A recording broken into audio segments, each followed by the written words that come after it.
Welcome to another edition of Feel Good Friday, where we try to find meaning or points of wisdom in everyday life. My usual habit is to look back on the week just lived and come up with a story. Well, this will be slightly nuanced this week.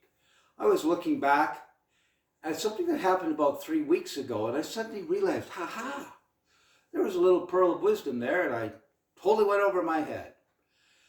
I was invited to be a guest evaluator to a 7 o'clock Toastmaster club. Like, why would a retired man get up at 7 in the morning to listen to Toastmasters beak off? I don't know. I do it and I enjoy it.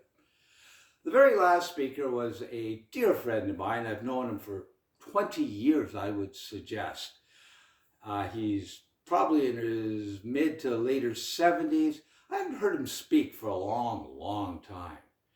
And what I heard that day just blew my mind. He picked out this package and I didn't really know what it was, nor did he.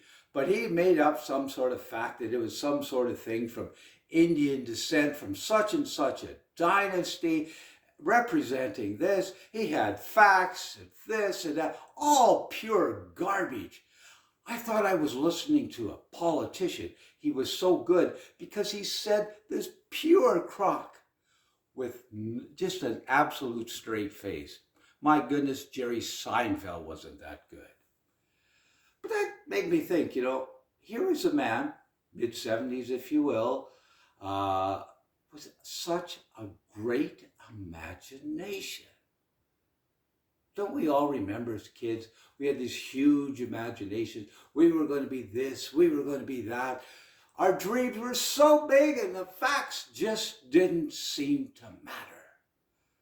But as we got older and older, we kind of thought imagination and dreaming and all that stuff was just not proper, not dignified, and we tend to not do it, mainly because we risk making a fool of ourselves and maybe hurting our precious little feelings. Ladies and gentlemen, as I watched Glenn in action, I couldn't help but think we've lost something if we've given up on our imagination. His imagination was entertaining and made us all better.